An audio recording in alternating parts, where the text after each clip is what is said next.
Roll mine, sports show. Roll mine, sports show. Prime time, let's go.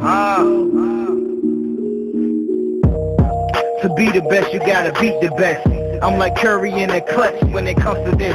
Swish, all next, go and place your bets. This ain't checkers, this is chess. What's your best move? Fun debates about the greats alive. Look or listen no further. This is your host, Ryan Primetime Jones, where I dig into the mind of sports fanatics and athletes, as well as give you my mind on the sports topics you need to know. To be the best, you got to beat the best. Speaking with a raw mind, this is Raw Mind Sports. Let's go!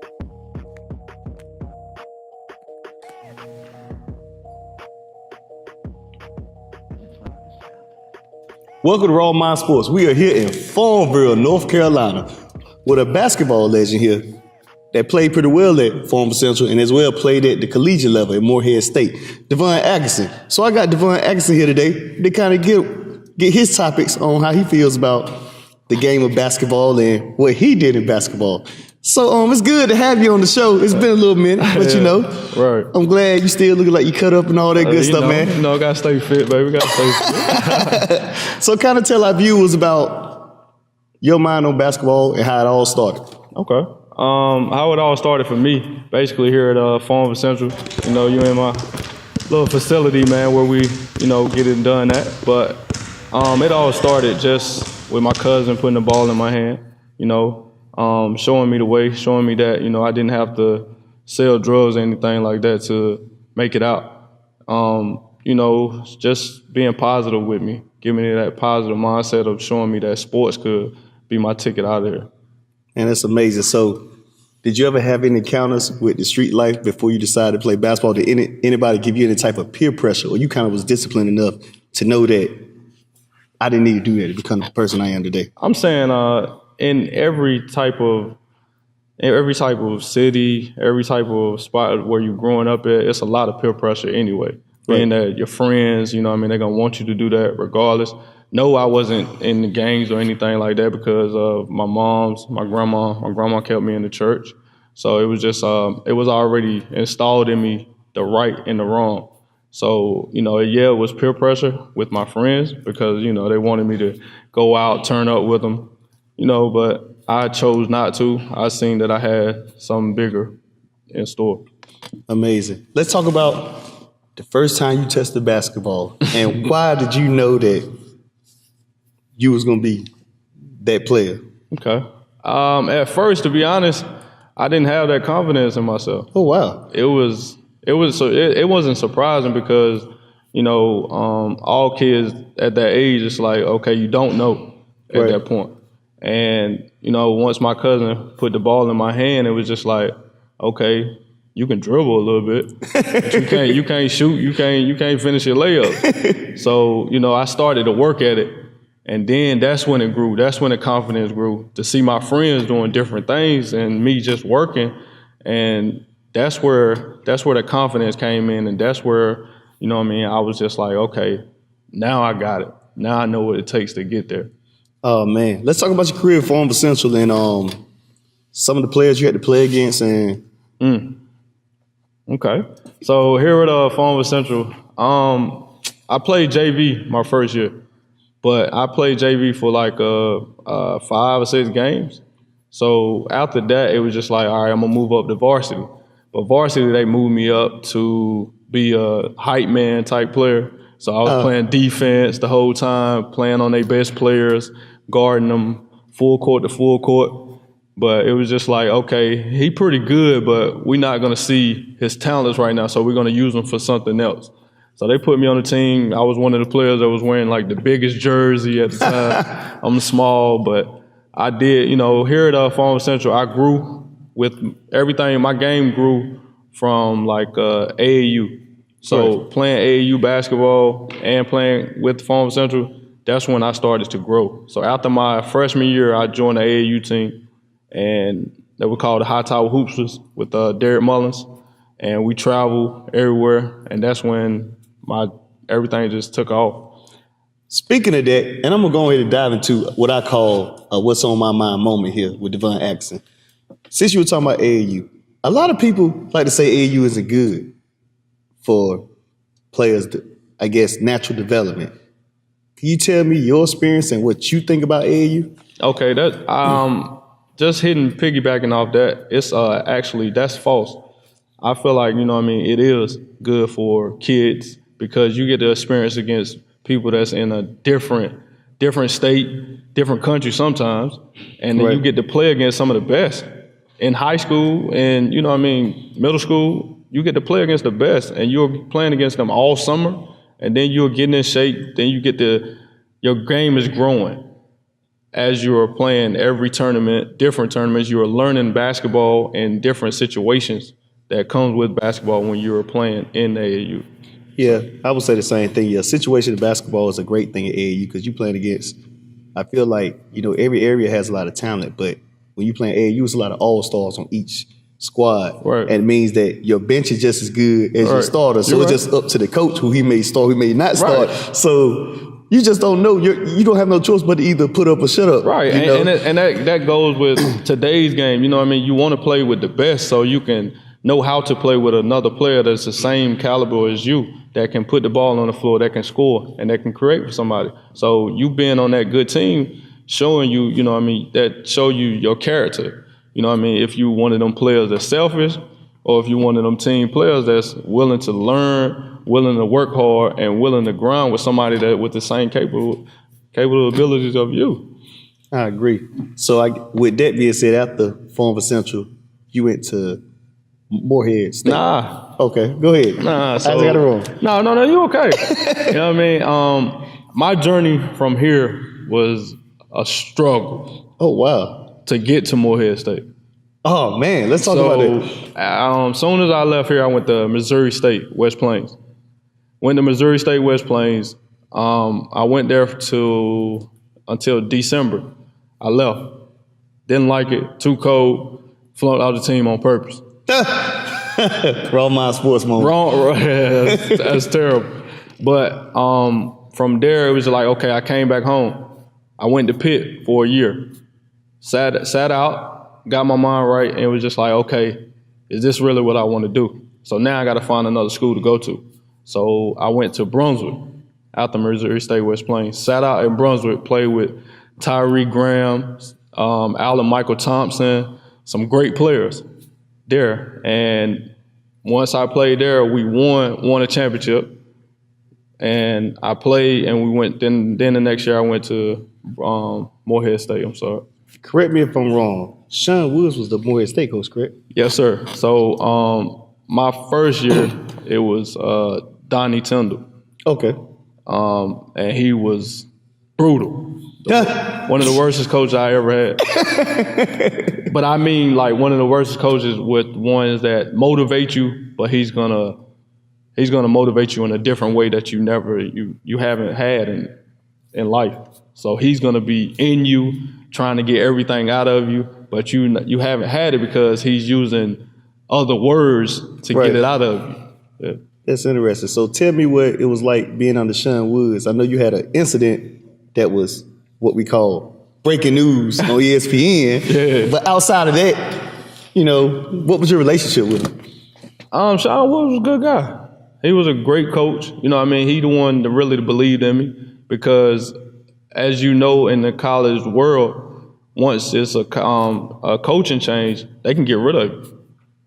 They can get rid of you right then if they don't want you. Right. So he believed in me. He brought me in. He told me that, hey, you might not be playing this year, but I'm going to keep you around. So you is a senior. I seen you start here, so I want you to finish here. But I can't promise you that you'll play. So that installed in me that, okay, he don't believe in me a little bit. So I'm going to go out here and show him. I'm going to work hard this whole summer. I'm going to show him that I deserve to be here and that, I need that shot. So when did he really find out? Right then, he was like, hey, Devon Atkinson is my starter this year. When was that moment that you knew you were going to start? And when was that moment you knew he believed in you then? To be honest, I didn't know until we went to the Brooklyn Net Center. Oh, wow. And we played in the Barclays Center. And that's when I knew it. That night, he's like, hey, you're going to start. And right then and there, it was just like, okay, I know what I got to do. And I did it the whole way through until the incident in Kentucky. You know what I mean? Let's talk about what made that happen. What was going through y'all minds and what was going through your mind I'm saying, like, any basketball game, any like big time basketball game, we playing against Kentucky. That was when John Walden was right there. Right? Nah, it was Noel. Nolan's Noel. And then you had what's my man name? It was a guard.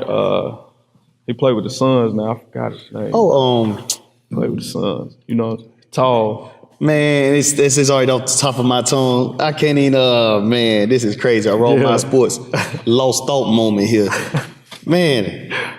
But I know what you're talking about. Right. I can't even think of it right now. This is gonna pop in my head later on. Yeah. Oh, you played. He's one of the top guards in the league though, right now for the Suns. I do know that. Yeah, he was. He coming off the bench right now. So you know what I mean. It was one of them moments. But okay, the thought was going through our heads like, okay, we're playing against Kentucky.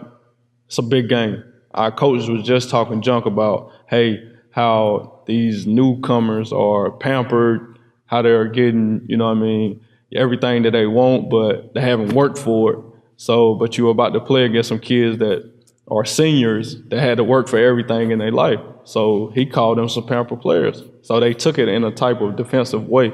So it's a lot of animosity in this game right now. You know what I mean? So we're coming in like, okay, we're trying to knock y'all head off. But then they coming in like, y'all coach was just talking junk about us, so we're gonna smash y'all. So it was one of them games. It was passionate. So I'm controlling the game in every way possible. Every way possible. Get in foul trouble. So I got 4 fouls right now. About 5 minutes to go. We down by like, I want to say 6. But we in the game because, you know what I mean, I've been playing pretty good basketball, running the team, passing it to my teammates, setting them up. Right. So once I got that foul, it's like, dang. This it right here. This my big moment. You know what I mean? I probably could be next level, some type of next level, playing professional ball somewhere. You know what I mean? If me and my team win this game. That's the first thought that went through my head right there. I can't upset these people. We playing on Fox. My people's looking at it. My people's back home in Farmville looking at it. You know what I mean? I'm from Farmville, the first person to be able to do it on that stage. Right. So it's like, dang, I'm letting everybody down. So the first thing in my mind, I'm gonna drop my head because I just let everybody down.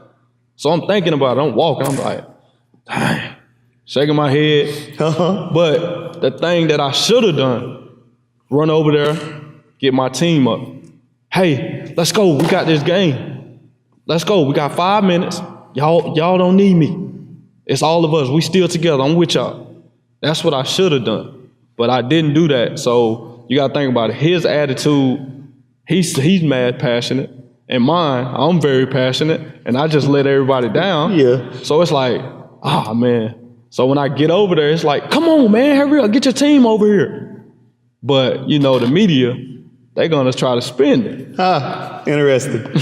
Yeah. They're going to try to spin it. You know what I mean? So he walking around cussing at me the whole time, but they thinking it's bad. But he telling me like, bro, you let your team down. You ain't come over here and get them up instead of just thinking about yourself, which was a selfish moment on my part.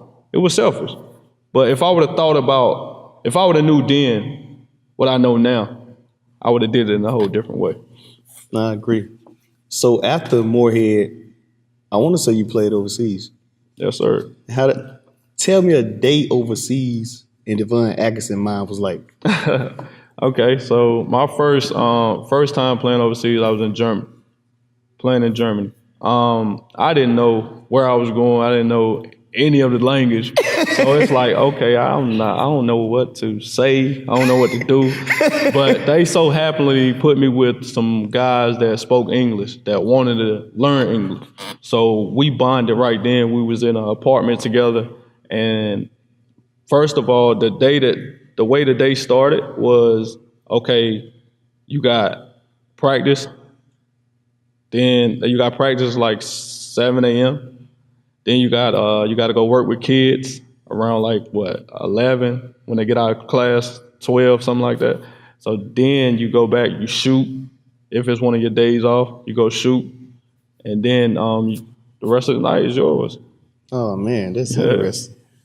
You sound like you've been around the world at a young age. You've been back and forth. You traveled everywhere from junior college to college to now.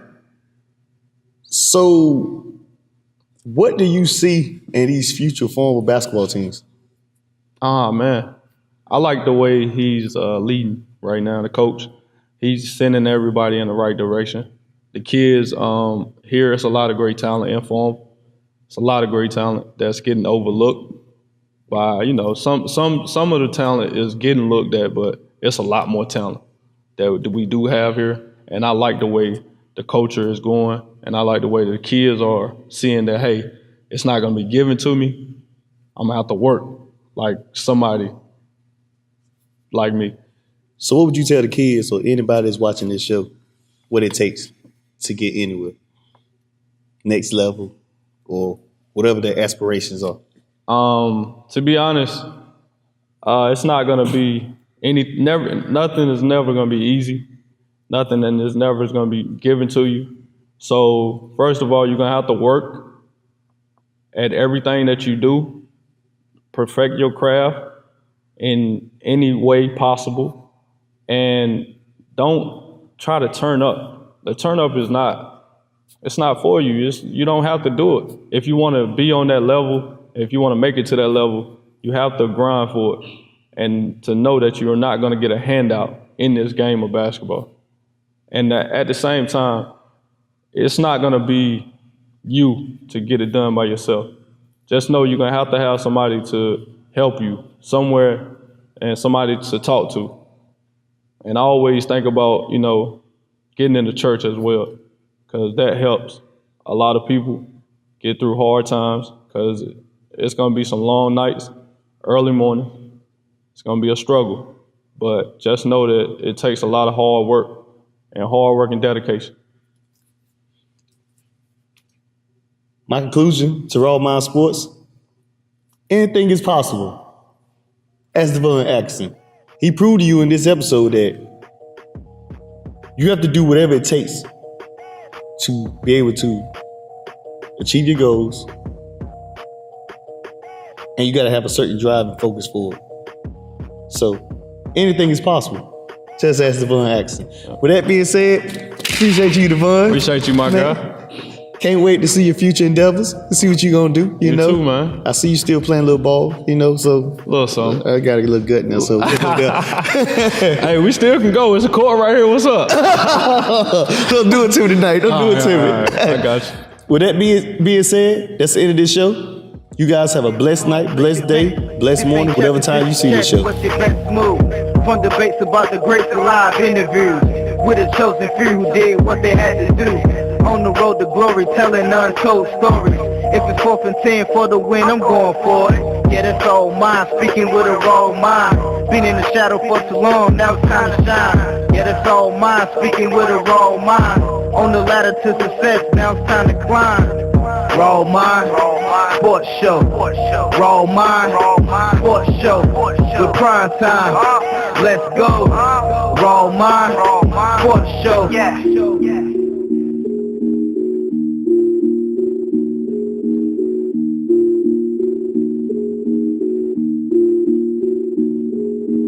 I just like the sound of it.